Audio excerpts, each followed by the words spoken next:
Si escucha una opinión, dato o corriente de pensamiento y le genera una reflexión, está usted escuchando Puntos Suspensivos. Puntos Suspensivos.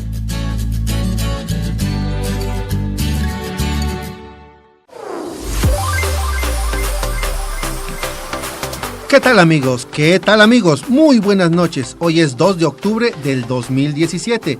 Se cumplen 49 años de la noche de Tlatelolco. No se olvidan, por supuesto. Esto es Puntos Suspensivos. Estamos transmitiendo desde la delegación Tlalpan, acá en el sur de la Ciudad de México, a través de la plataforma en internet de Radio AMLO. Nuestro número telefónico es el 55 64 25 13 74. Llámenos o mándenos un mensajito. Contamos con WhatsApp y Telegram. Y quédese con nosotros, ya que el día de hoy Roberto nos hablará un poco más del sismo. Miguel tocará el tema del 2 de octubre, por supuesto, no se olvida. El Checo Men se volverá filósofo y nos hablará del mismísimo maestro Dussel. Ani nos hablará del cáncer, tema importante, mientras que Miguel nos llevará hasta Cataluña y su referéndum del día de ayer. Héctor nos hablará de la demanda que interpuso la doctora Claudia Sheinbaum. Y yo soy Paco Hernández y claro que ya regresó el manual del político siniestro. Asimismo, agradezco a los amigos de Sonora todas sus atenciones. Mil gracias. Y vámonos rapidito con Roberto, que nos va a platicar un poco más sobre el sismo. Adelante, Roberto. Gracias, Paco. Después de darle muchas vueltas al asunto, no lograba entender por qué actuaban las autoridades como lo han hecho. Coincido con Raúl Civechi, que dice: el papel del Estado, desde las instituciones hasta las Fuerzas Armadas y la policía, llegaron a los puntos críticos al día siguiente del sismo y lo hicieron como máquina de impedir, de bloquear la participación de los voluntarios, de rechazarlos y enviarlos a otros sitios. Esta labor de dispersar la solidaridad la hicieron con esmero y con esa disciplina que caracteriza a los cuerpos armados, que no sirven para salvar vidas, sino para proteger a los poderosos y sus bienes materiales. Amigos, tengo el testimonio de una rescatista que documentaba a las 2 de la mañana del día 23 el testimonio de una damnificada en el multifamiliar de Tlalpan. De repente apareció un hombre vestido de civil, con casco y elementos de rescatista, que quiso detener la entrevista y amenazó con quitarles el celular. Ante la agresión, varios rescatistas que estaban en el sitio pararon la agresión. El agresor huyó. Algunos lo siguieron discretamente y, alejado de la zona cero, llegó a un auto, se quitó el casco, se colocó una boina militar y se marchó. ¿Qué hacían militares infiltrados entre los voluntarios rescatistas? ¿Por qué el afán de impedir la difusión de la realidad? ¿Por qué los damnificados se vieron forzados a promover amparos para evitar que las autoridades removieran escombros con maquinaria pesada, cortando de tajo con ello cualquier esperanza de rescate? ¿Por qué no dejar que los miles de voluntarios continuaran la búsqueda de víctimas si ellos ni siquiera lo estaban haciendo? ¿Por qué obstaculizar esta labor? Mi conclusión es la siguiente. Desde el inicio de la emergencia, la sociedad civil salió a ayudar. En las primeras horas armados solo de buena voluntad, después ya con equipo de seguridad, luego con herramientas básicas, después con herramientas especializadas. Se formaron grupos encargados de recolectar ayuda, se formaron centros de acopio y después surgió la organización de todos estos elementos, creándose verdaderas redes de logística que inteligentemente coordinaban los recursos humanos y materiales. Pero a la par de esta organización, los voluntarios fueron identificándose los unos con los otros, conociéndose, entendiéndose y sabiendo que con cada miembro que se integraba, la red se hacía más fuerte. Se reconocieron como humanos, sin importar el nivel económico, los estudios, la edad, el género o las labores que desempeñaban. Se vieron como iguales, con los mismos temores, con las mismas necesidades, con la misma sed de justicia, con la misma voluntad de impedir que la corrupción continúe causando muertes. Reconocieron que el gobierno no está a la altura de una emergencia, que muchísimos funcionarios lucran con el dolor.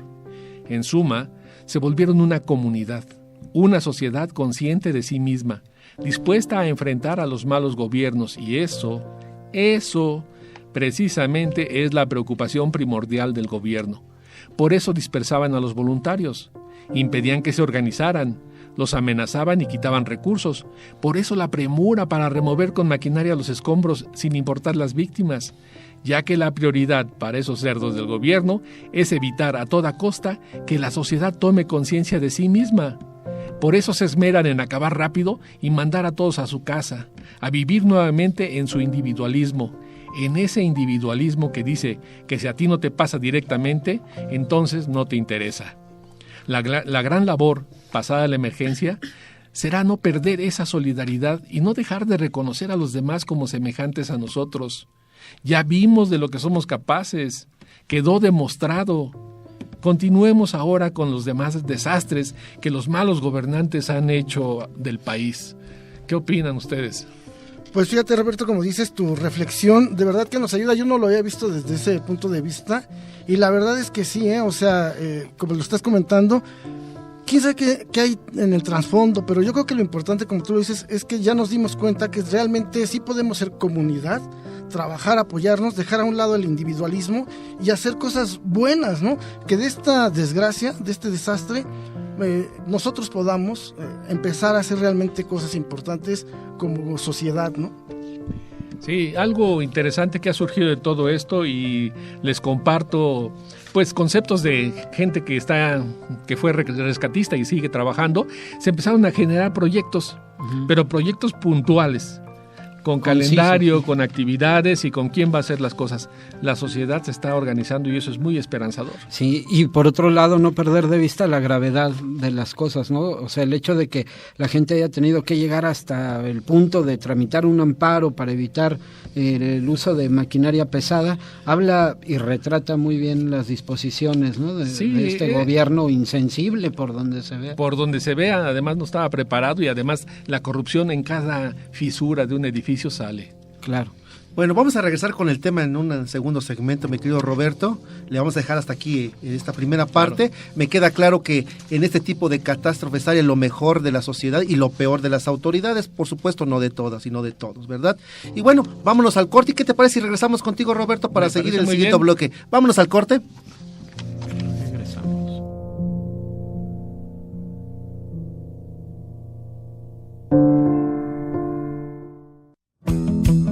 En Tlalpan se reconoce la experiencia y la sabiduría de los adultos mayores. Por ello, apoyamos su integración para darles los incentivos apropiados, fortaleciendo 70 colectivos de personas adultas mayores y ofrecerles la atención que requieren con paseos, convivencias, actividades físicas, cursos de capacitación, talleres, ferias, entre muchas actividades más. Nuestra prioridad es quienes más lo necesitan. En Tlalpan, caminando juntos en tierra firme.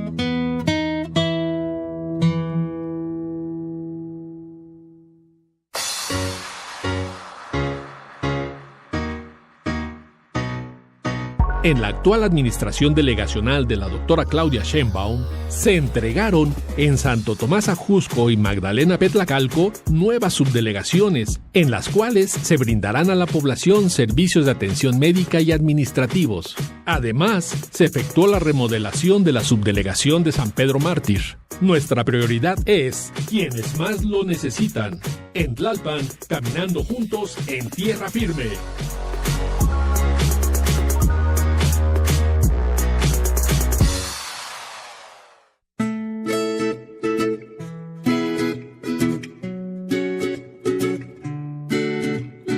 Apoyar a nuestros jóvenes es apoyar el crecimiento de nuestra sociedad. El apoyo integral a nuestra juventud demanda no bajar la guardia, porque en sus manos está el futuro. Por ello, en Tlalpan, en este año, se asesorarán a 2.700 jóvenes en su examen del Comipems. Se apoyarán económicamente a 18.000 jóvenes de nivel secundaria. Se otorgarán 39.400 uniformes a estudiantes de nivel primaria. Se mantendrán 37 escuelas técnico-deportivas en atletismo, boxeo, natación, clavados, patinaje, entre otras más. En Tlalpan, caminando juntos en tierra firme.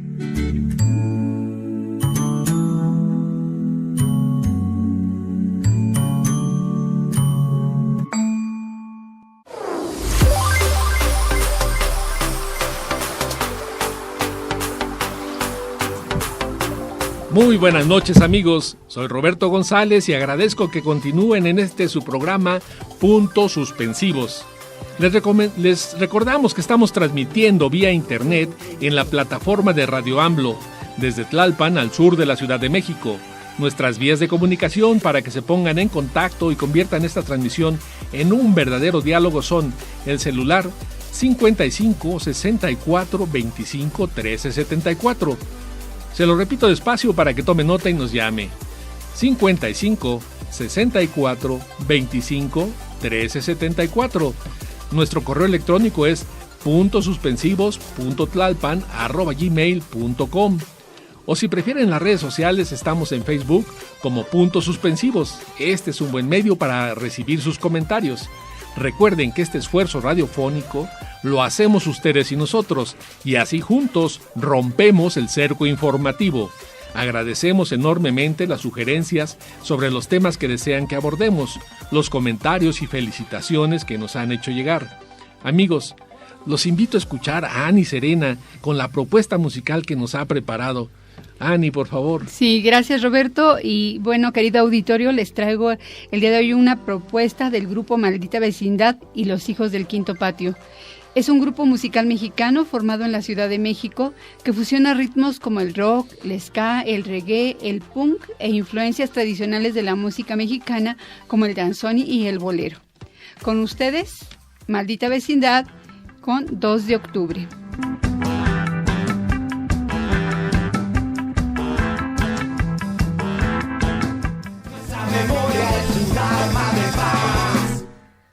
Buenísima rola y la calidad siempre de la maldita vecindad. Amigos, los invito a escuchar con ese humor ácido que siempre nos hace pensar si reír o llorar, el manual del político siniestro con Paco Hernández. Adelante, Paco, por favor. Claro que sí, ya estamos de regreso. El manual del político siniestro recargado. ¿Verdad? Para los que pensábamos que íbamos a desaparecer, aquí estamos de regreso. Pero necesitamos la musiquita de fondo, mi querido maestro. Excelente, si no lloro yo. Y el día de hoy vamos a hablar de Donald Trump ante la ONU. Tomen nota todos ustedes por si algún día son candidatos y quieren popularidad. Aquí están las claves del éxito. Sobre todo tú, compañero, que quieres independizar tu país. ¿Cómo se llama donde vives? Manhattan. Topilejo, ¿no? La República de Topilejo. Pues para ahí va. Escúchame esto. El pasado 19 de septiembre, aparte del sismo que pasamos en la República Mexicana, hubo otro en Nueva York. Sí, el presidente de los Estados Unidos, Donald Trump, dio un discurso ante la Asamblea General de la ONU. Y la pregunta que todos nos hacemos es, ¿quién carajo lo dejó entrar? Bueno, aunque ya el representante de Corea del Norte dijo lo que todos pensábamos del señor Trump. Es un trastornado mental que está repleto de megalomanía. ¿Dónde? ¿Aquí? ¿Pero dónde es Trump? ¿Es Trump? ¿Peña o Peñatrón? No sé, eso es Peñatrón. ¿Cuál sería su primera evidencia al respecto, verdad? ¿Cómo lo sospecharía? Bueno, sigámosle. Pero como cada cosa que dice Donald Trump no tiene desperdicio, y sabiendo que su popularidad está más alta que la de Peña Nieto, ya que tiene un 36% de aprobación contra un mísero 15% del mandatario mexicano, no se vale, compañero. Es que hay de reprobados a reprobados. Sí, no sabe leer, ¿verdad?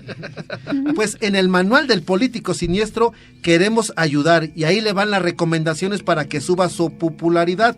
Vamos a dar solo 2 recomendaciones, no, menos, 7. Número 1, diga que México está en peligro por las pequeñas dictaduras del mundo, como los Estados Unidos, el Fondo Monetario Internacional, OHL y el Estado de Morelos del señor Graco Ramírez.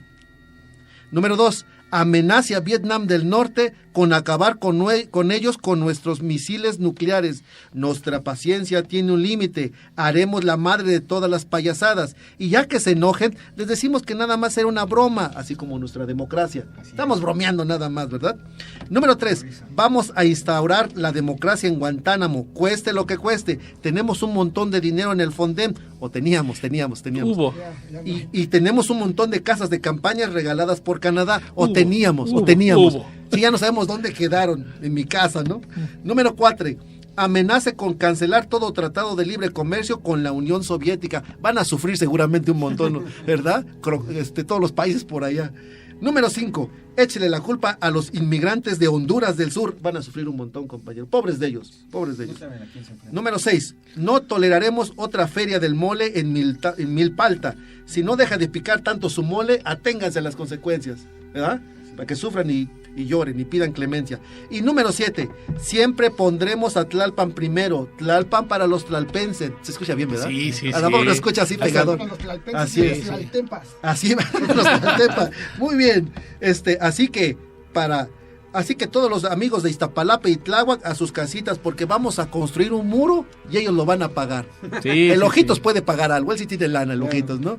Bueno, y hasta aquí del manual del político siniestro que no quiere tener un presidente menos popular que el Julión. No se vale. El Julión le gana, vaya. Pero bueno, gracias, Roberto, regreso contigo. Sí, muchas gracias. Ese humor siempre ácido, pero que nos lleva a la reflexión. Y bueno, es momento de pasar de temas también importantes, pero muy serios. Mireya Arzate nos ha preparado un trabajo sobre el 2 de octubre y nosotros estamos recordando hace 49 años esos acontecimientos. Adelante, Mireya. Gracias, Roberto. Bueno, amigos, el 2 de octubre de 1968, miles de estudiantes se reunieron para realizar un mitin en la Plaza de las Tres Culturas, ubicada en la unidad habitacional de Tlatelolco. El objetivo de la reunión era dar a conocer un pliego petitatorio de 6 puntos al gobierno de Gustavo Díaz Ordaz. A las 6:10 de la tarde, un helicóptero lanzó una bengala sobre la plaza. Entonces comenzaron a surgir disparos desde lo alto de los edificios. Ante ello, los miembros del ejército que resguardaban la concentración empezaron a repeler la agresión y dispararon contra la multitud. Ante el intercambio de fuego, la multitud se dispersó y varias personas buscaron refugiarse en alguno de los edificios que rodearon a la plaza. Sin embargo, en las horas siguientes al inicio de la masacre, agentes militares y policíacos realizaron cateos y detenciones ilegales de manifestantes dentro de varios departamentos de Tlatelolco. Pero, ¿qué pedían los estudiantes del 68? 1. Libertad de todos los presos políticos, es decir, de los estudiantes y activistas detenidos por manifestarse. 2. Derogación del artículo 145 del Código Penal Federal. Ese artículo regulaba los delitos de disolución social. 3. Desaparición del cuerpo de granaderos. Este grupo político participó en varios actos de represión estudiantil previos al 2 de octubre. 4. Destitución de los jefes policíacos Luis Cueto y Raúl Mendiola. 5. Indemnización de las víctimas de los actos represivos. Antes de la masacre de Tlatelolco ocurrieron varios enfrentamientos que dejaron estudiantes muertos. 6. Deslinde de responsabilidades de los funcionarios involucrados en actos de violencia contra los estudiantes y establecer un diálogo público entre autoridades y el CNDH, Consejo Nacional de Huelga, para negociar las peticiones. ¿Cómo ven, amigos?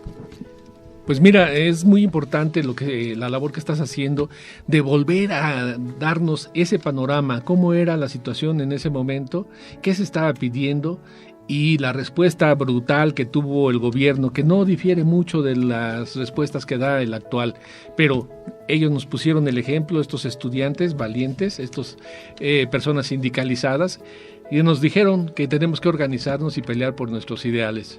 Pero si te das cuenta, Roberto, Mireya, Héctor, las peticiones siguen siendo las mismas. Así es. Dijera Elena Poniatowska, dijera, los jodidos siguen siendo jodidos, los siguen jodiendo, vaya. Y las peticiones son exactamente las mismas. Tal vez la diferencia entre el 68 y esta, para mal del gobierno, es que ahí había presos políticos, aquí hay difuntos políticos. No, y sobre todo, y sabes que otra, Roberto, eso tienes mucha razón. Sin embargo, creo que ahorita la conciencia también general es distinta y otra vez, lo dijimos hace 8 días, ¿no? En casos como este ni perdón ni olvido, ¿no? O sea, tenemos que tenerlo fresco a pesar de que pasen los años y a pesar de que la gente apueste al desgaste y al olvido. Aquí no se olvida, ¿no? Y también, compañeros, es algo que hay que resaltar mucho, ¿no? Es que jóvenes como Mirel, muy jóvenes, ¿no? Se están interesando por estos temas, que también este desastre nos está ayudando para eso, ¿no? Sí, hay mucho dolor, hay mucha tristeza, todavía la mayoría de los mexicanos no nos podemos reponer, pero los jóvenes son los que están ahorita entrándole, ¿no? Son los que realmente han sacado la casta y pues estamos todos nosotros atrás, ¿no? Entonces, pues la verdad que muy bueno que escogiste este tema, miren, me da mucho gusto y felicidad. Nada más quisiera seguir insistiendo que las demandas parecen ser las mismas. Vemos el ejemplo de los 43 desaparecidos más agregados y seguimos en la misma demanda. ¿Dónde están? Igual. Así es. Sí, no ha pasado, parece que no pasó el tiempo. Pues amigos, esto nos da para reflexionar durante mucho tiempo, esperamos que ustedes lo hagan en casa, que en los siguientes programas vamos a ir tocando estos temas porque no pasan. Mientras la afrenta siga, nosotros tendremos memoria y estaremos aquí retomándolos. Y bueno, amigos, es hora de cambiar y bueno, Checomen nos ha preparado su gustado Checomentario y ahora va a ser sobre el campo político de Dussel. A ver, Checo, ¿qué nos has preparado? ¿Qué tal, amigos? Muy buenas noches. Bueno, pues les vamos a hablar de la tesis, de una de las 20 tesis, una parte de las tesis del maestro Dussel.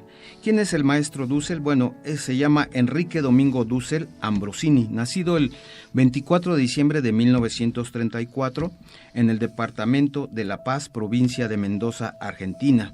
Es un académico, filósofo, historiador y teólogo, ahora ya nacionalizado o naturalizado mexicano. Pero bueno, vamos a lo que es en su tesis, la corrupción de lo político. La corrupción de lo político.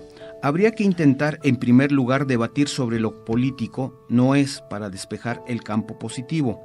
Lo político no es exclusivamente ninguno de sus componentes, sino todos en conjunto. Una casa no es solo una puerta, ni solo una pared, ni un techo, etc. Decir que la política es uno de sus componentes aisladamente es una reducción equivocada. Hay que saber describirla como totalidad, pero además en totalidad hay malas casas, casas que no permiten vivir bien, que son demasiado pequeñas o inútiles, etc. De la misma manera en lo político. Lo político como tal se corrompe como totalidad, cuando su función esencial queda distorsionada, destruida en su origen, en su fuente. Es necesario, al que se inicia en la reflexión de lo que sea en lo político, prestar atención a su desvío inicial, que habría que perder completamente el rumbo de toda acción o institución política.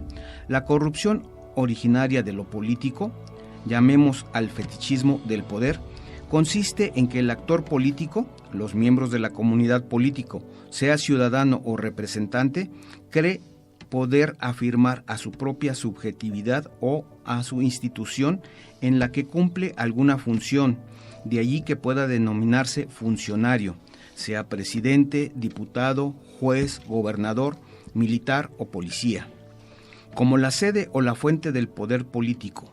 De esta manera, por ejemplo, el Estado se afirma como soberano, última instancia del poder. En esto consistiría el fetichismo del poder del Estado y la corrupción de todos aquellos que pretendan ejercer el poder estatal así definido. Si los miembros del gobierno, por ejemplo, creen que ejercen el poder desde su autoridad autorreferente, es decir, referida a sí mismos, su poder se ha corrompido. ¿Por qué? Porque todo ejercicio del poder de toda institución, desde el presidente hasta el policía, o de toda la función política cuando, por ejemplo, el ciudadano se reúne en cabildo abierto o elige a un representante, tiene como referencia primera y última al poder de la comunidad política o del pueblo en el sentido estricto.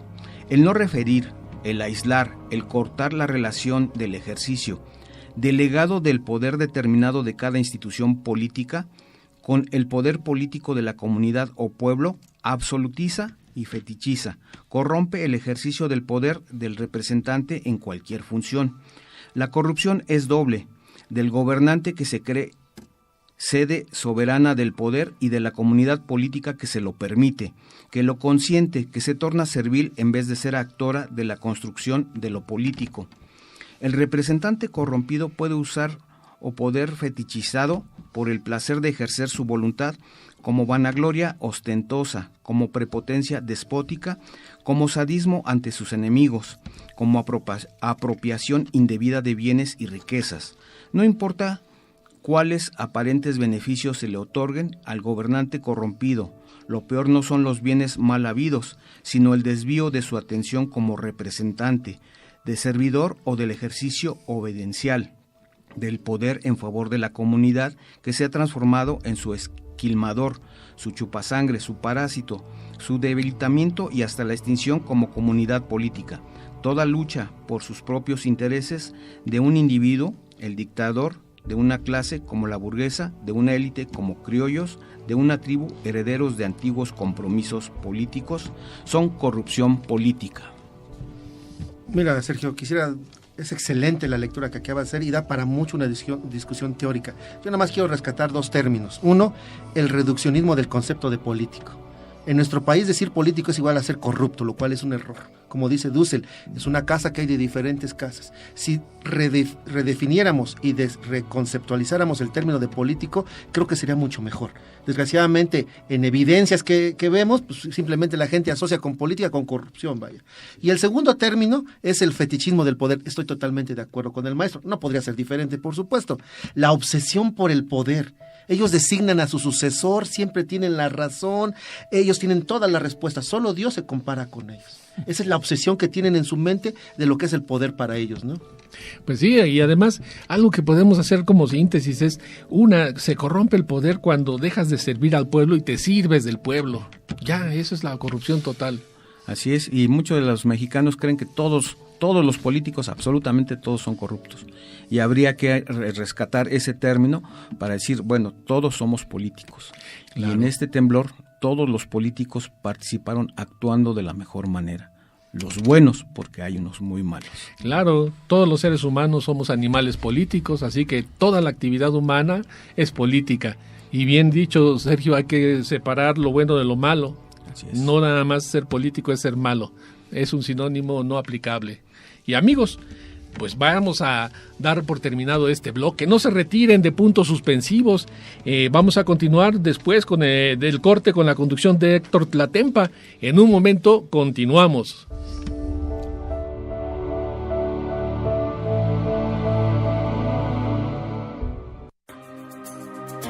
La actual administración de Tlalpan entregó obras de infraestructura en San Miguel y Santo Tomás Ajusco con un valor de 45 millones, beneficiando a más de 50,000 habitantes.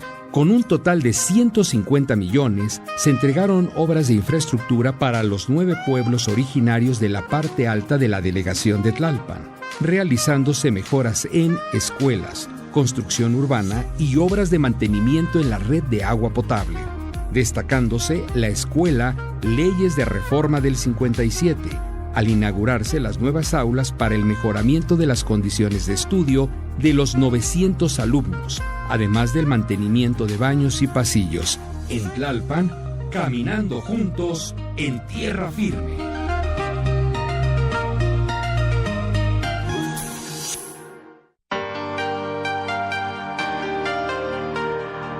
En materia de seguridad en Tlalpan se han conformado 215 comisiones de seguridad ciudadana en áreas de mayor índice delictivo o donde la ciudadanía lo solicite.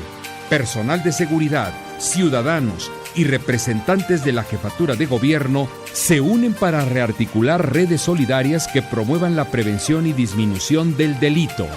Estrategia que le ha permitido a Tlalpan estar entre las primeras en reducción de delito denunciado, ya que en 2015 se encontraba en los últimos lugares. En Tlalpan, caminando juntos en tierra firme.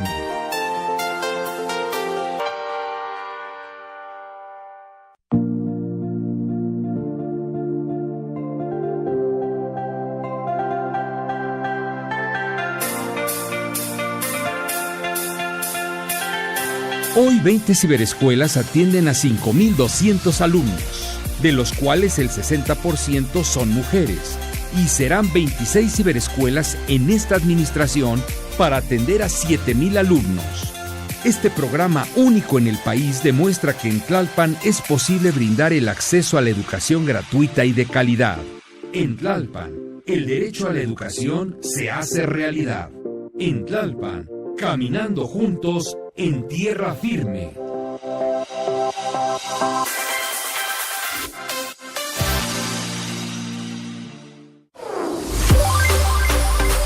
Y estamos de regreso, México, y bueno, con este tercer bloque, pero antes que nada vamos con la linda Mirel y lo que nos tiene con las redes sociales y los teléfonos. Claro. Bueno, el teléfono es 55 64 25 13 74. Más despacito, a ver, anótale, porque luego te veo muy distraído. 55 64 25 13 74. O si prefieren las redes sociales, está el Facebook. De hecho, estamos transmitiendo ahorita. Así que pueden escribirnos, si quieren canciones o algún tema que abordemos y nosotros lo tomaremos en cuenta. Muy bien, pues muchas gracias, Mirel. Y bueno, ahora sí, llegó el momento de la segunda melodía. Y yo les traje una recomendación desde un grupo de hace muchos años, pero que en lo personal me gusta bastante. Es un grupo mexicano formado en 1984 en la ciudad de Satélite. Ganaron el Band Explosion en 1990. Lo que les permitió ir a Tokio, Japón y tocar junto a otras bandas. Ese mismo año participaron en la Batalla de las Bandas en 1990, consiguiendo el segundo lugar detrás de Ansia y mejorando a bandas como Raxas, Branda y Signos Vitales. Solo grabaron un disco, pero dejaron grandes conciertos en universidades y foros como Rocotitlán y el LUC, por ahí te hace acordar, claro. ¿No, mi buen Miguel? Además de alternar con unas bandas como Caifanes, Maldita Vecindad, Fobia, Café Tacuba, La Castañeda, como de lo mejorcito, ¿no? Entonces, bueno, para ustedes, en lo personal, uno de los mejores grupos de México, la canción Bajo la Luna de Crista Gali.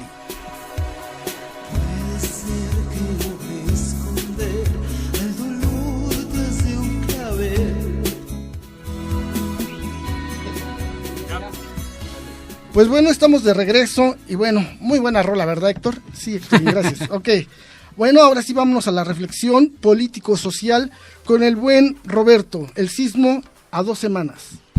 Así es, amigos, ya pasaron 14 días del sismo y es buen momento para tomar distancia de los hechos y analizarlos desde una óptica menos estresada y apasionada, si esto es posible. Como les decía en el programa anterior, la verdad irá surgiendo poco a poco y ya lo estamos viendo. Ya se hicieron las primeras denuncias penales para investigar a ese binomio mortal. Me refiero a funcionarios y constructores corruptos. De ese matrimonio no puede surgir nada bueno y esperamos que empiecen a caer los responsables. Vergonzoso es lo que algunas cadenas comerciales hicieron con esta emergencia, montando en sus propias tiendas centros de acopio. Es decir, compren aquí para que lo donen. Eso no es ayudar, eso es lucrar.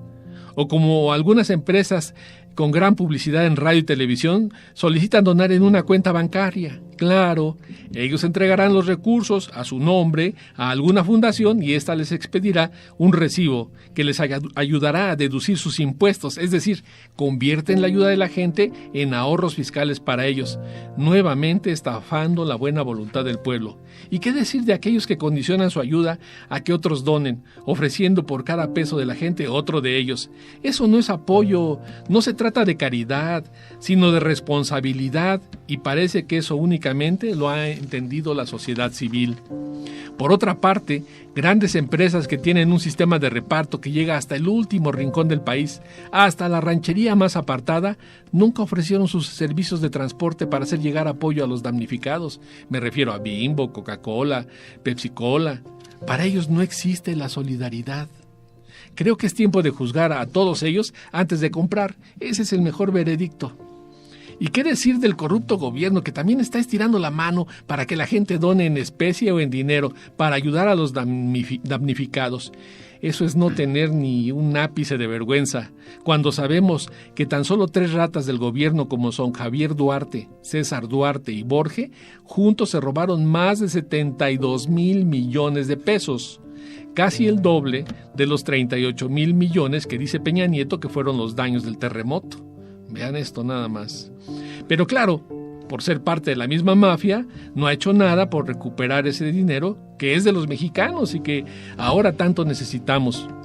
¿Cómo reaccionar cuando Gobernación dice que el Fondem no tiene 0 pesos? Oiga, no hay dinero. Eso me suena a las ratas, se lo comieron. Vomitivas las acciones de Graco Ramírez en Morelos, que de gobernador pasó a asaltante de caminos, utilizando a la policía para cometer sus fechorías, robando todos los víveres y ropa que desde varios puntos de la República se han enviado con destino a los municipios más afectados de ese estado. Él los roba y los acumula en bodegas manejadas por su esposa, es decir, por el DIF. Casi puedo asegurar para empacarlos con el logo del DIF y hacer caravana con sombrero ajeno. O peor aún, para comprar votos con despensas, pues ya faltan unos meses para las elecciones y la maquinaria corruptora debe tener muchos recursos para lucrar con la pobreza y necesidades de los ciudadanos. En unos meses, la mercancía robada por Graco saldrá con un logo de partido y se repartirá a cambio de votos, no solo en Morelos, sino donde sea necesario para comprar conciencias. Este tipo de gobernante ya no lo debemos soportar. Repito lo que en las calles he escuchado. No esperamos nada del gobierno, sino agravios y violencia. No existen autoridades honestas que los puedan enjuiciar, así que ante la corrupción que el gobierno nos muestra, nos toca a los ciudadanos remover los escombros de este podrido gobierno y construir un nuevo México, digno de nosotros y nuestros hijos. Solo el pueblo organizado puede salvar al pueblo. Sí, Roberto, fíjate que ahorita retomo el comentario que hace un rato hizo Paco. Estos eventos sacan lo peor y lo mejor, ¿no? Tanto de la gente como de los políticos. Lo malo es que son tantas pifias que ha tenido el gobierno que a veces ya está ni extraña que lo hagan, ¿no? Pero sí tenemos que estar al pendiente. Tenemos muchas cuentas que pedir y sobre todo porque de por medio está toda esta gente que ha perdido todo, ¿no? En muchos estados, y no puede ser que la cara que nos sigan dando los gobernantes sea insensibilidad, falta de empatía y ganas de sacarle raja a todo. Sí, dijiste pifia y te viste muy ligerito. No son errores del gobierno, esto es algo ya perfectamente estructurado y maquinado. No les importa simplemente el pueblo. El dolor es lo de menos. Si pueden obtener algo como tú decías, lo van a hacer.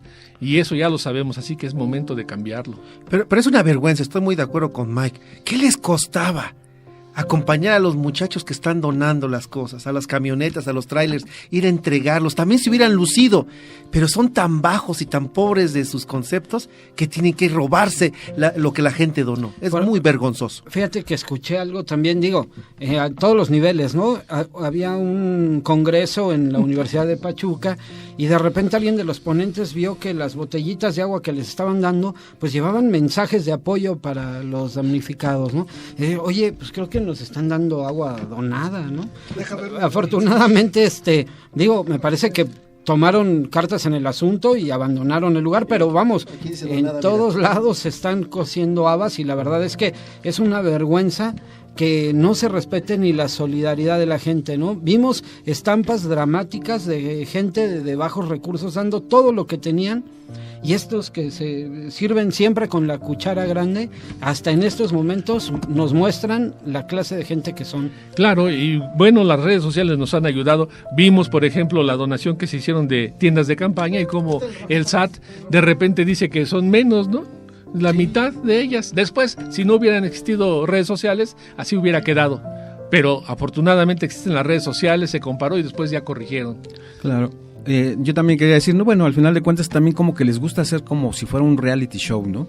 Más bien es nada más la expectativa de decir, vamos a hacer esto, ustedes pongan y yo gano. Claro, eso siempre lo van a hacer. Todos ponen y yo gano. Pues muy bien, muchas gracias. Yo me quedo con esta frase con la que terminabas de remover los escombros de este jodido gobierno, y eso nos corresponde a nosotros, la verdad, a toda la sociedad. Tenemos que unirnos. Creo que todo esto que está pasando es por algo y tenemos que aprovechar el momento ya. Ahora creo que es cuando debemos empezar. Y bueno, pues muchas gracias, Roberto. Y bueno, ahora vámonos a una parte más amable, más bonita. Jaime Sabines es uno de mis escritores favoritos, poeta también. Y bueno, vamos a escuchar a la linda Annie y su palabra en movimiento. Sí, muchas gracias Héctor. Fíjense que uno de los momentos más deplorables y condenados de México fue quizás la matanza de los estudiantes que efectuó el gobierno mexicano siendo anfitrión de las Olimpiadas en el año de 1968, el día 2 de octubre, donde prefirió optar por la brutalidad e idiotez de abrir fuego contra los manifestantes que se encontraban en la Plaza de las Tres Culturas de Tlatelolco.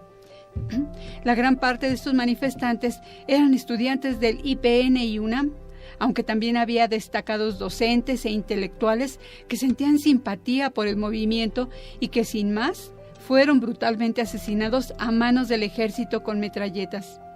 Este hecho ni siquiera ha sido totalmente esclarecido a más de 40 años de ocurrido. Como respuesta de repudio, ha ocurrido un sinfín de manifestaciones y reclamaciones al gobierno mexicano, de los cuales destaca un poema escrito por Jaime Sabines de nombre Tlatelolco 68, y el cual reúne el sentimiento de tristeza de millones de personas alrededor del mundo. Y dice así: nadie sabe el número exacto de los muertos, ni siquiera los asesinos, ni siquiera el criminal. Ciertamente ya llegó a la historia este hombre pequeño por todas partes, incapaz de todo menos del rencor. Tlatelolco será mencionado en los años que vienen, como hoy hablamos de Río Blanco y Cananea, pero esto fue peor. Aquí han matado al pueblo. No eran obreros parapetados en la huelga, eran mujeres y niños, estudiantes, jovencitos de 15 años, una muchacha que iba al cine, una criatura en el vientre de su madre, todos barridos, certeramente acribillados por la metralleta del orden y justicia social. A los 3 días, el ejército era la víctima de los desalmados y el pueblo se aprestaba jubiloso a celebrar las Olimpiadas que darían gloria a México. El crimen estaba allí, cubiertos de hojas de periódicos, con televisores, con radios, con banderas olímpicas. El aire denso, inmóvil, el terror, la ignominia. Alrededor, las voces, el tránsito, la vida. Y el crimen está allí. Habría que lavar no solo el piso, la memoria. Habría que quitarles los ojos a los que vimos. Asesinar también a los deudos. Que nadie llore, que no haya más testigos. Pero la sangre echa raíces y crece como un árbol en el tiempo. La sangre en el cemento, en las paredes, en una enredadera, nos salpica, nos moja de vergüenza, de vergüenza, de vergüenza. Las bocas de los muertos nos escupen una perpetua sangre quieta. Confiaremos en la mala memoria de la gente, ordenaremos los restos, perdonaremos a los sobrevivientes, daremos libertad a los encarcelados, seremos generosos, magnánimos y prudentes. Nos han metido las ideas exóticas como una lavativa, pero instauraremos la paz, consolidamos las instituciones. Los comerciantes están con nosotros, los banqueros, los políticos auténticamente mexicanos, los colegios particulares, las personas respetables. Hemos destruido la conjura, aumentamos nuestro poder. Ya no nos caeremos de la cama porque tendremos dulces sueños.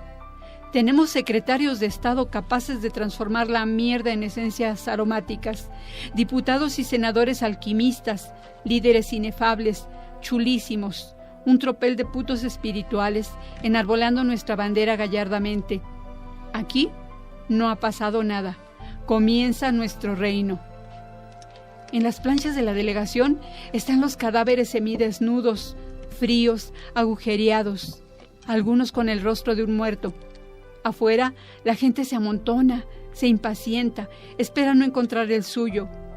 Vaya usted a buscar a otra parte. La juventud es el tema dentro de la revolución. El gobierno apadrina a los héroes. El peso mexicano está firme y el desarrollo del país es ascendente. Siguen las tiras cómicas y los bandidos en la televisión. Hemos demostrado al mundo que somos capaces, respetuosos, hospitalarios, sensibles. ¡Ah, qué olimpiada maravillosa! Y ahora vamos a seguir con el metro, porque el progreso no puede detenerse. Las mujeres de rosa, los hombres de azul cielo, Desfilan los mexicanos en la unidad gloriosa que constituye la patria de nuestros sueños. Ay, pues muchas gracias, Ani, como siempre nos ayuda a la reflexión, y bueno, Jaime Sabines, que siempre nos invita, ¿no? Nos deja un sabor pensando y reflexionando, y bueno, pues muchas gracias. No, bueno, yo nada más quería recordar, pues, fechas como esta efectivamente no tienen que salirse de nuestro radar. Y sí, efectivamente, Ani, es muy nostálgico y muy entrañable este poema que nos has leído. Gracias por traernos a este gran chiapaneco a la mesa. Gracias. Ahora vámonos pues a la política internacional, escuchando a mi querido amigo Miguel Ángel. Gracias, Héctor. Pues sí, el día de ayer se llevó a cabo el referéndum convocado por la Generalitat Catalana y la respuesta del gobierno central fue brutal. Les presento una plática que tuve con un viejo amigo que nos clarifica el panorama de lo sucedido. El día de hoy tenemos la oportunidad de platicar con un amigo catalán que por el momento está viviendo en la Toscana italiana y que en algún periodo tuvo una estancia en México y tuve oportunidad de conocerlo.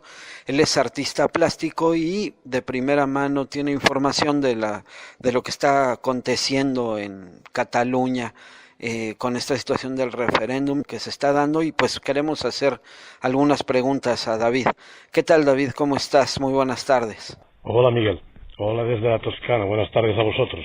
Y bueno, tú que has seguido el proceso y que incluso has estado muy activo en redes sociales, lo que estamos viendo en imágenes, ¿qué opinión te merece todo esto? Bueno, a ver, mi opinión es que esto es el lógico resultado de un conflicto que se ha ido cocinando a fuego lento ya desde el gobierno Aznar, ¿no? En el que se exacerbaron ciertas viejas heridas, creando cada vez movimientos más reaccionarios, despertándolos de nuevo, por decir así.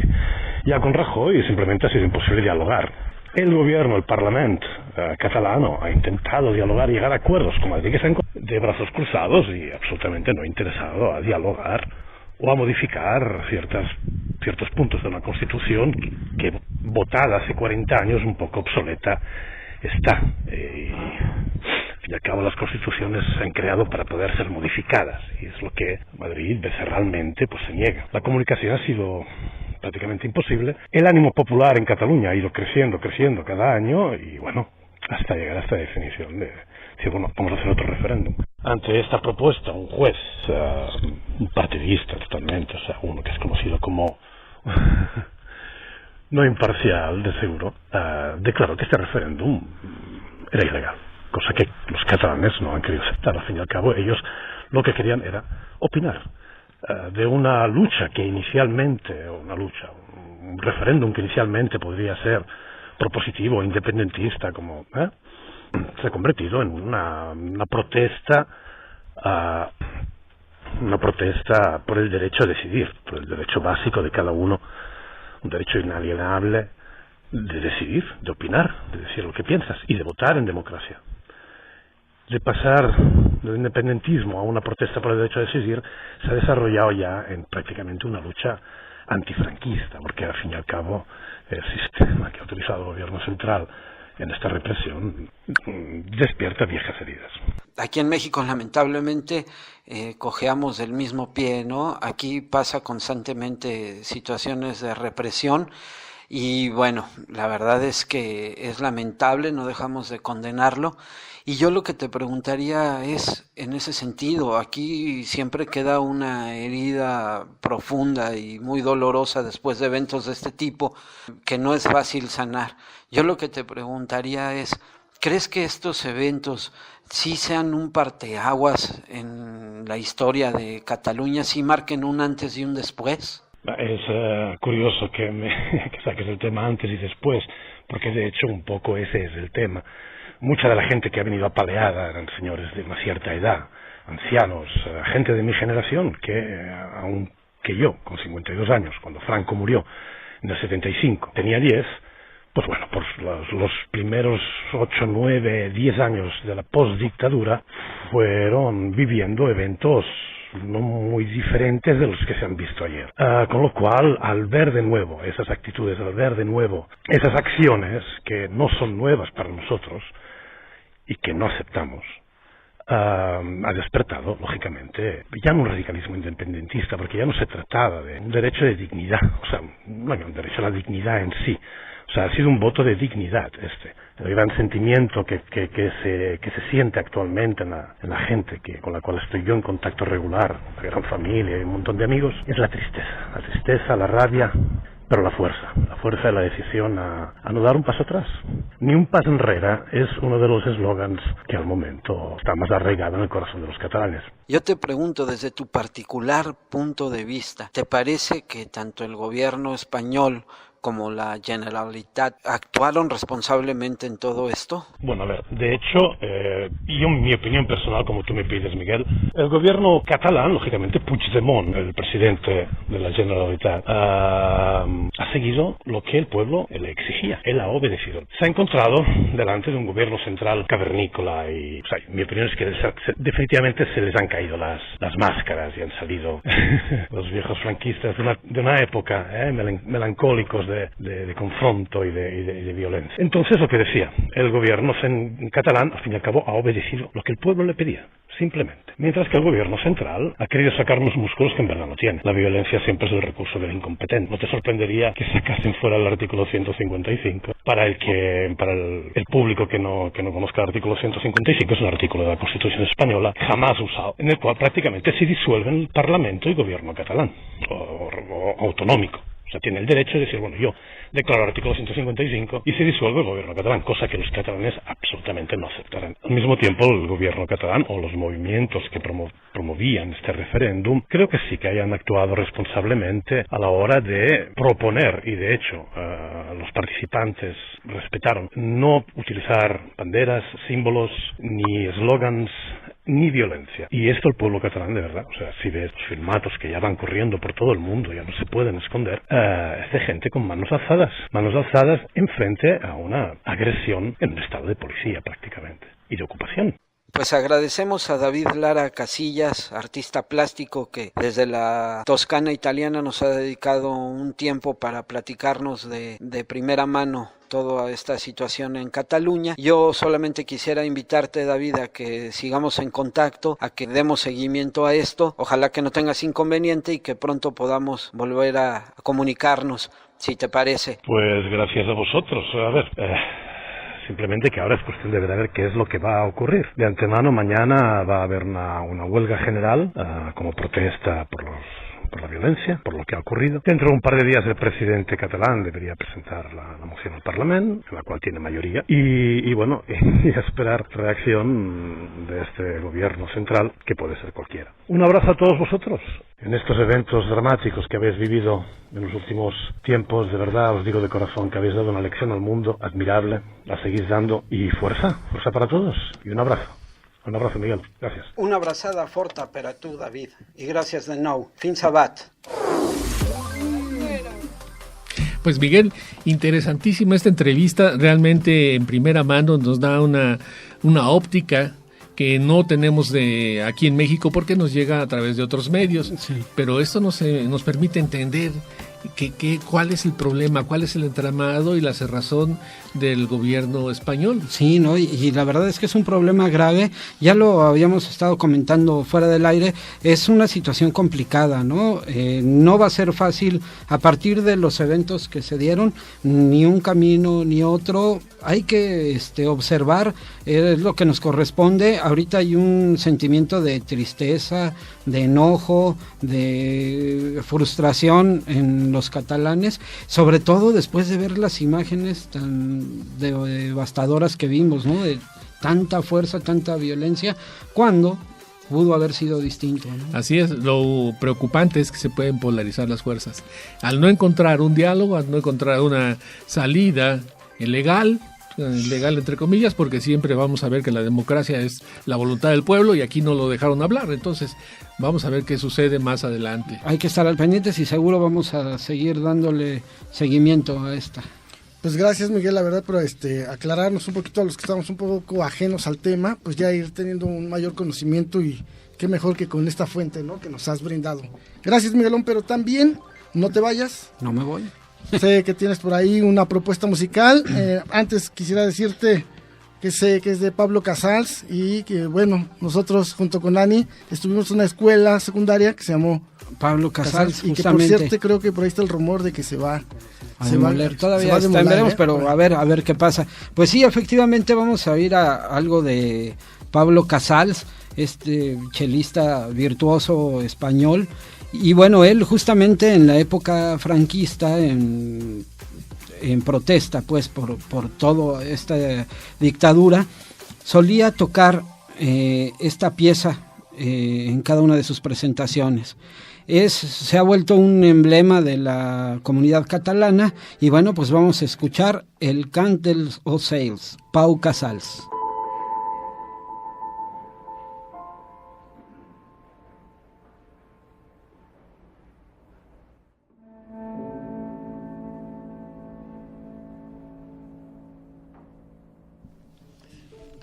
Hermosa pieza de violín que nos inspira. Violonchelo, piano y violonchelo, ¿no? Y es Pablo Casals, El canto de los pájaros. Wow, pues la verdad es que muy buen gusto, la verdad es que nos acabas de brindar una gran melodía. En fin, ya es momento de terminar con este tercer bloque. Yo agradezco su atención, su preferencia y los voy a dejar en manos precisamente de ¿quién? Del buen Miguel. Regresando con Miguel.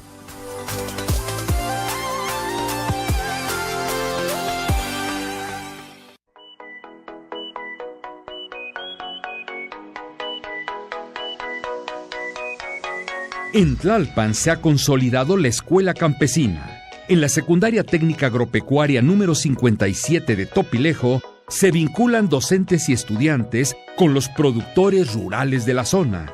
Este proyecto se promovió por la administración de la delegación de Tlalpan al enlazar a la Universidad de Chapingo y la Universidad Autónoma Metropolitana Unidad Xochimilco, y lograr diseñar 22 módulos de capacitación que permitirán incrementar la productividad. En Tlalpan, caminando juntos en tierra firme.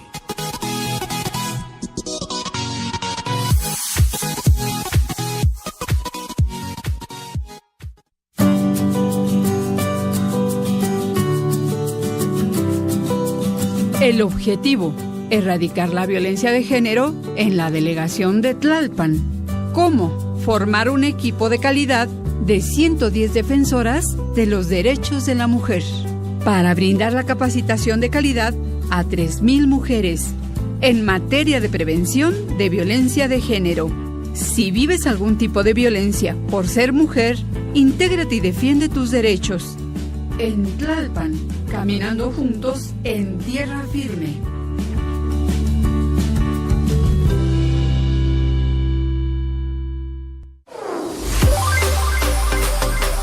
¿Qué tal, amigos? Ya estamos de regreso en este último bloque de puntos suspensivos. Les recordamos que nuestro número telefónico es el 5564-251374. Háganos llegar sus comentarios, sus propuestas musicales, qué temas le interesan que tratemos y qué opinan de lo que aquí hemos expuesto. Ha habido mucha información, como a continuación seguirá. Y vamos a la agenda de salud con Ani Serena, que nos habla del cáncer, la segunda parte. Primera, perdón. Muchas gracias, Miguel. Y sí, aquí en Agenda de Salud les hablaré del cáncer, que en la actualidad ha cobrado mucha importancia por la cantidad de personas que lo sufren y mueren por esta causa. Iniciaremos definiendo qué es el cáncer. Bueno, cáncer es el nombre que se da a un conjunto de enfermedades relacionadas. En todos los tipos de cáncer, algunas de las células del cuerpo empiezan a dividirse sin detenerse y se diseminan a los tejidos del derredor. El cáncer puede empezar casi en cualquier lugar del cuerpo humano, el cual está formado de trillones de células. Normalmente, las células humanas crecen y se dividen para formar nuevas células a medida que el cuerpo las necesita. Cuando las células normales envejecen o se dañan, mueren y células nuevas las reemplazan. Sin embargo, en el cáncer, este proceso ordenado se descontrola. A medida que las células se hacen más y más anormales, las células viejas o dañadas sobreviven cuando deberían morir. y células nuevas se forman cuando no son necesarias. Estas células adicionales pueden dividirse sin interrupción y pueden tomar y formar masas que se llaman tumores. Muchos cánceres forman tumores sólidos, los cuales son masas de tejido. Los cánceres de la sangre, como las leucemias, en general no forman tumores sólidos. Los tumores cancerosos son malignos, lo que significa que se pueden extender a los tejidos cercanos o los pueden invadir. Además, al crecer estos tumores, algunas células cancerosas pueden desprenderse y moverse a lugares distantes del cuerpo por medio del sistema circulatorio o del sistema linfático y formar nuevos tumores lejos del tumor original. Al contrario de los tumores malignos, los tumores benignos no se extienden a los tejidos cercanos y no los invaden. Sin embargo, a veces los tumores benignos pueden ser bastante grandes. Al extirparse, generalmente no vuelven a crecer, mientras que los tumores malignos sí vuelven a crecer algunas veces. Al contrario de la mayoría de los tumores benignos en otras partes del cuerpo, los tumores benignos del cerebro pueden poner la vida en peligro. Las células cancerosas difieren de las células normales de muchas maneras que les permiten crecer sin control y se vuelven invasivas. Una diferencia importante es que las células cancerosas son menos especializadas que las células normales. Esto quiere decir que, mientras las células normales maduran en tipos celulares muy distintos con funciones específicas, las células cancerosas no lo hacen. Esta es una razón por la que, al contrario de las células normales, las células cancerosas siguen dividiéndose sin detenerse. Además, las células cancerosas pueden ignorar las señales que normalmente dicen a las células que dejen de dividirse o que empiecen un proceso que se conoce como muerte celular programada o apoptosis, el cual usa el cuerpo para deshacerse de las células que no son necesarias. Las células cancerosas pueden tener la capacidad para influir en las células normales, en las moléculas y en los vasos sanguíneos que rodean y alimentan las células de un tumor, una zona que se conoce como el microambiente. Por ejemplo, las células cancerosas pueden inducir a las células normales cercanas a que formen vasos sanguíneos que suministren oxígeno y nutrientes necesarios para que crezcan los tumores. Estos vasos sanguíneos también retiran los productos de desecho de los tumores. Las células cancerosas con frecuencia son también capaces de evadir el sistema inmunitario, una red de órganos, tejidos y células especializadas que protegen al cuerpo contra infecciones y otras enfermedades. Aunque ordinariamente el sistema inmunitario elimina del cuerpo las células dañadas o anormales, algunas células cancerosas son capaces de esconderse del sistema inmunitario. Los tumores pueden también usar el sistema inmunitario para seguir vivos y crecer. Por ejemplo, con la ayuda de algunas células del sistema inmunitario que impide ordinariamente una enfermedad descontrolada, las células cancerosas pueden, de hecho, hacer que el sistema inmunitario no destruya las células cancerosas. El cáncer es una enfermedad genética, es decir, es causado por cambios en los genes que controlan la forma como funcionan nuestras células, especialmente la forma como crecen y se dividen. Los cambios genéticos que causan cáncer pueden heredarse de los padres. Pueden sucederse también en la vida de una persona como resultado de errores que ocurren al dividirse las células o por el daño del ADN causado por algunas exposiciones del ambiente. Las exposiciones ambientales que causan cáncer son las sustancias como los compuestos químicos en el humo de tabaco y la radiación, como los rayos ultravioleta del sol. El cáncer de cada persona tiene una combinación única de cambios genéticos. Conforme sigue creciendo el cáncer, ocurrirán cambios adicionales, aún dentro de cada tumor. Células diferentes pueden tener cambios genéticos diferentes. En general, las células cancerosas tienen más cambios genéticos como mutaciones en el ADN que las células normales. Algunos de estos cambios pueden no estar relacionados con el cáncer, pueden ser el resultado del cáncer y no su causa. Y bueno, en el siguiente programa les hablaré de los causantes del cáncer, qué pasa cuando éste se disemina, qué cambios en los tejidos pueden confundirse con cáncer y qué tipos de cáncer existen. Muy interesante, Ani, como siempre, bueno, nos pones en la mesa un tema que no hay que perder de vista en cuanto a salud se refiere, y bueno, yo lo que entiendo de todo esto es que tenemos que estar al pendiente, ¿no? Y tenemos que, pues, prevenir, y ya nos habías comentado, si esto se detecta oportunamente, hay más posibilidades de tener una vida mejor. Y bueno, sí, Miguel, y por eso les invito que se comuniquen a la Dirección de Salud en la delegación de Tlalpan, donde se hacen algunos tipos de exámenes para prevenir el cáncer. El teléfono al que se pueden dirigir es al 5171-4470. Uh-huh. ¿Me lo pueden repetir? A ver, otra vez. Claro despacio. que sí.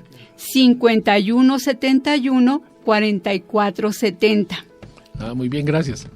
Pues muy bien, Ani, muchas gracias por estos datos y a estar al pendientes. Y ahora pues vamos a pasar a las noticias más comentadas, solo las más comentadas, con Paco Hernández. Gracias, Mike, gracias. Y bueno, solo las más comentadas, queda claro. Número 1, incrementa el número de fallecidos por el sismo del 19 de septiembre. Sube a 362 el número de fallecidos en el país por el sismo del 19 de septiembre. Tan solo en la Ciudad de México suman 221, ya que el número se ha incrementado debido a los cuerpos rescatados del inmueble ubicado en la avenida Álvaro Obregón, en la colonia Roma, donde aún se buscan a 7 personas. Mientras que en Morelos suman 74, Puebla 45, el Estado de México con 15, Guerrero con 6 y Oaxaca con 1. Roberto nos comentará que tú estuviste de auxiliar, ayudando y de voluntario, ¿no, Roberto? Así es, en algunos lugares, y mis parientes también, un saludo para ellos, que no dejaron esta labor tan noble de estar presentes cuando se necesita. También Mirel por ahí anduvo, Así es, bueno, también. Desde luego yo también, pero Mirel anduvo vendiendo frijol, ¿o qué anduvo por ahí? No, estuvo ayudando, activa, muy activa. Es lo que decimos, sale lo mejor de la gente y también las cosas peores de algunas personas, claro, en especial de políticos. Muy bien. Número 2, atentado en Las Vegas. El día de ayer por la noche, en un concierto de música country en Las Vegas, Nevada, se desató un tiroteo, con el saldo hasta ahora de 58 muertos y más de 500 heridos.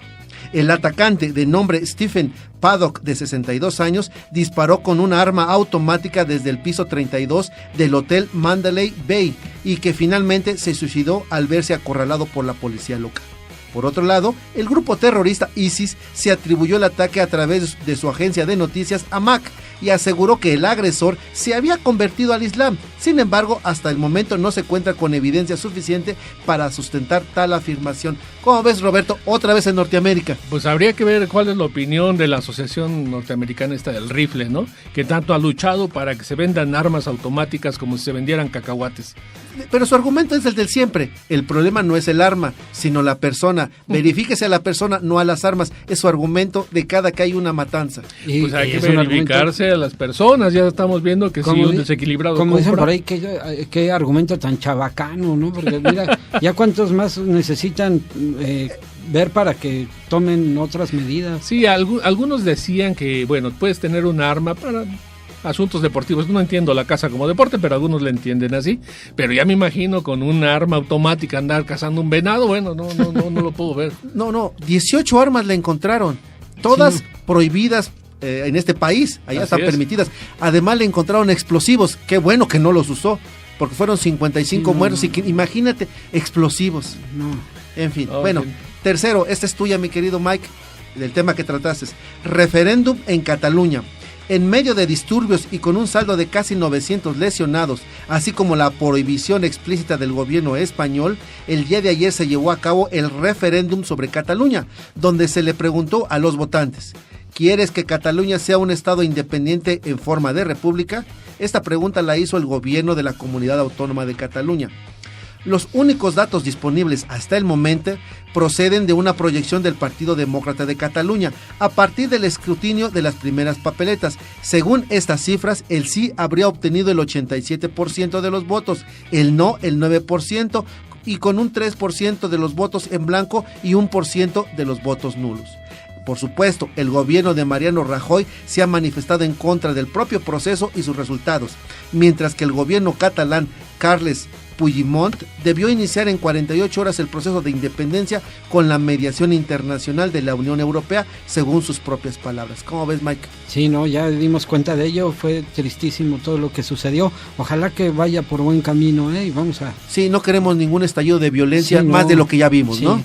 Sí, siempre ha sido difícil la independencia en cualquier lado y hemos visto que muchas de esas independencias van empapadas de sangre, ¿no? Ojalá que no sea el caso. Esperemos. Bueno, Mike, y hasta aquí las noticias más comentadas de la semana. Seguimos contigo. Muchas gracias, Paco. Bueno, pues ahora vamos a hablar de un tema local totalmente, que es la agenda política y la denuncia penal a exfuncionarios en la delegación de Tlalpan a causa pues del caso del colegio Repsamen, ¿no? Adelante, Héctor. Así es, Miguel. Mira, tuve oportunidad de asistir a la conferencia que otorgó la doctora Claudia Sheinbaum el pasado jueves 28 de septiembre. Y bueno, ahí la jefa delegacional en Tlalpan levantó una denuncia penal ante la Procuraduría Local en contra de la dueña del colegio Enrique Repsamen, Mónica García Villegas, y 2 exfuncionarios más de dicha demarcación por su presunta responsabilidad en el derrumbe de un edificio del centro educativo tras el sismo del martes 19 de septiembre. En rueda de prensa realizada en las instalaciones del edificio delegacional al sur de la capital, Sheinbaum Pardo precisó que se trata de los exdirectores generales del Jurídico y de Gobierno, Alejandro Cepeda Rodríguez, quien colaboró en la administración de Higinio Chávez, así como de Miguel Ángel Guerrero López, quien trabajó con la perredista Marisela Contreras. De acuerdo con la denuncia penal, de la cual tenemos copia en nuestras manos, a todos los medios nos proporcionan una copia, las personas mencionadas fueron acusados de la siguiente forma. Los implicados actuaron dolosamente, ya que la edificación de la escuela se realizó sin los permisos correspondientes otorgados por la delegación Tlalpan, con voluntad y conciencia de perpetrar la realización de un propósito, el obtener un beneficio económico, con el resultado que es la pérdida de vidas humanas de los alumnos que acudían a dicha escuela y de los adultos que laboraban en la misma. Según la denuncia de hechos, era indispensable contar con los permisos de uso de suelo y de seguridad estructural, además del visto bueno de la construcción, cuyas alteraciones o modificaciones inciden directamente en la preservación y protección de la vida de las personas. Sheinbaum explicó que durante el 2010 se emitió una resolución administrativa que determina la clausura del inmueble y demolición de 90 metros cuadrados en el 4º nivel por no acreditar la documentación que amparara la legalidad de la obra. El 16 de agosto de 2011, la delegación ordena la clausura total temporal en los trabajos mencionados. Sin embargo, no existe evidencia ni documento que permitan saber si se subsanaron dichas irregularidades y que se haya levantado el estado de clausura, ni mucho menos si hubo demolición y el pago de multas impuestas. El 12 de diciembre de 2013 se realizó una visita de verificación por parte de las autoridades delegacionales. En ese entonces la demarcación estaba encabezada por Marisela Contreras. El edificio, ahora derruido, estaba en obras. El 7 de enero de 2014 se suspendieron los trabajos de construcción, mientras el 31 de enero de ese mismo año se ordena clausurar el plantel debido a que los trabajos realizados requerían una manifestación de construcción. Además, se sancionó a la directora con el 5% del valor de la construcción y 300 días de salario mínimo vigente por no contar con las medidas de seguridad. Fue hasta el 9 de diciembre del mismo año cuando la delegación Tlalpan da por satisfecha la resolución. Mónica García Villegas paga multas por 2,127 pesos y 19,428 pesos y se da por bueno el aviso de realización de obras que no requieren manifestación de construcción ni licencia de construcción especial con folio 2457/13. En teoría, estuvo clausurada dicha construcción por 11 meses y con eso se cierra el expediente. Lo encontrado es verdaderamente indignante. Se cierra el expediente jurídico con 21,000 pesos de multa, reprochó la delegada. Por lo pronto, Sheinbaum está a la espera del peritaje realizado por el Colegio de Ingenieros Civiles, quienes tardarán unas 3 semanas en tener el dictamen sobre el Colegio Enrique Rebsamen, donde fallecieron 19 niños y 7 adultos. Pues les tocó como a 900 pesos por fallecido, ¿no? Esos 21,000 pesos, ¿no? Sí, y lo segundo es, qué bien lo está haciendo la doctora Claudia, está abordándolo perfectamente. Esperaríamos que todas las autoridades hicieran lo mismo con las respectivas edificaciones que se cayeron, que son nuevas, seminuevas, aún sin entregar y con muchas irregularidades, ¿no? No, y además es un tema tan delicado, en particular, pues por lo que comentas, ¿no? Por los decesos de los niños.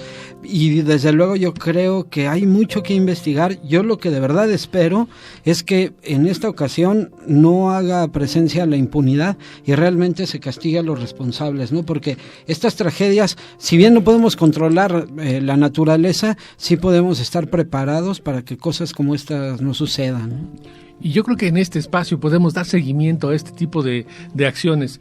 En cuanto, voy a comprometer aquí a Héctor, en cuanto sepa cómo va caminando este asunto, ir dando información al público para que sepamos que no nada más es hacer la denuncia, y eso es labor de todos los ciudadanos, sino poner lupa sobre el asunto. Claro. Bueno, y también quería comentarles que muchas veces lo que pasa con este tipo de acciones, ahorita pasó este accidente, pero ¿cuántas construcciones no empiezan a construirse y hasta después se saca el permiso? Y una vez que viene el permiso, viene una sanción para que pueda operar sin ver cómo se va a construir, porque prácticamente es como un sistema que ya se ha implementado. Llegan los ingenieros, dicen, es que aquí queremos construir esto, no hay permiso.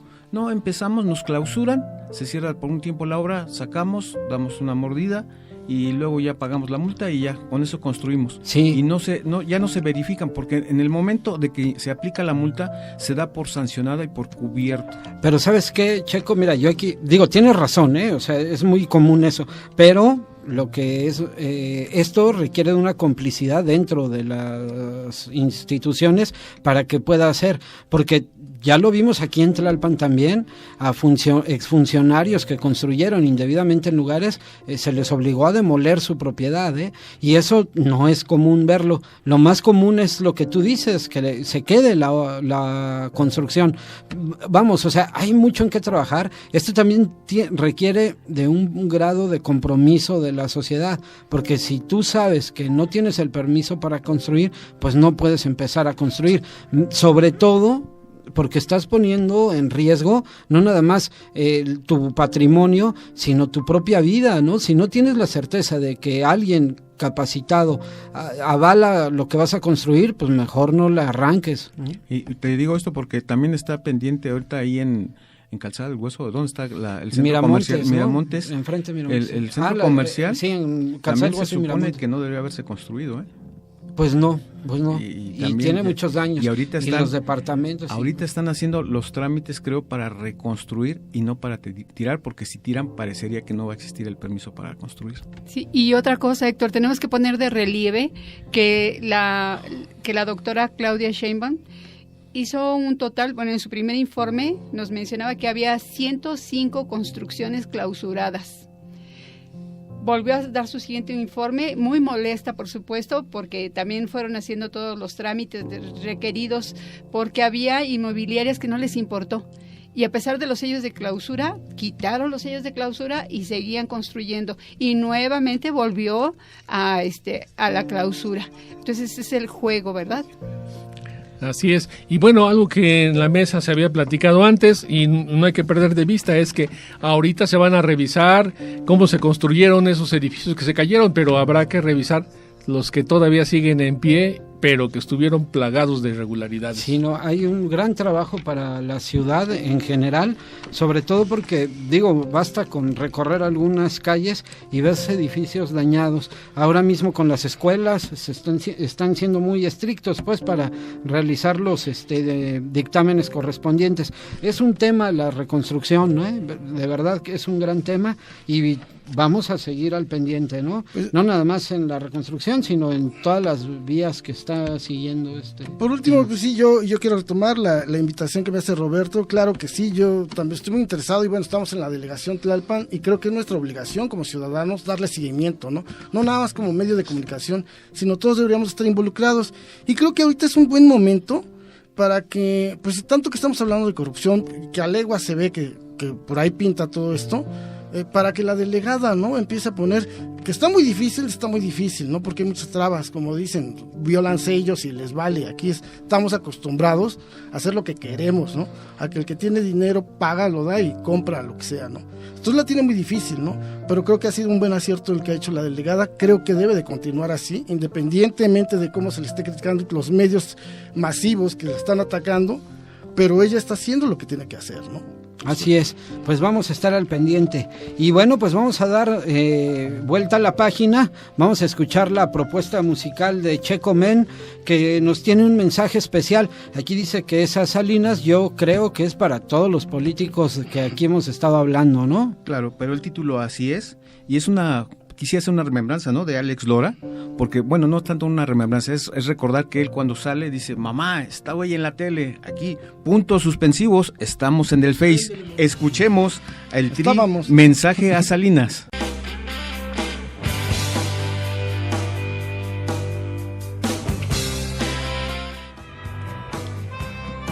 Pues con dedicatoria especial, Checo, a Salinas y toda su carpanta. Muy bien, amigos, pues hemos llegado así al final del programa del día de hoy. Esperamos que les haya resultado interesante. Dejamos muchos temas importantes a los que estaremos dando seguimiento. Por lo pronto nos despedimos, sus amigos Ani Serena, Checo Men, Paco Hernández, Mirel Arzate, Héctor Tlatempa, Roberto González. Yo soy Miguel Aguilar y todos les deseamos muy buena noche.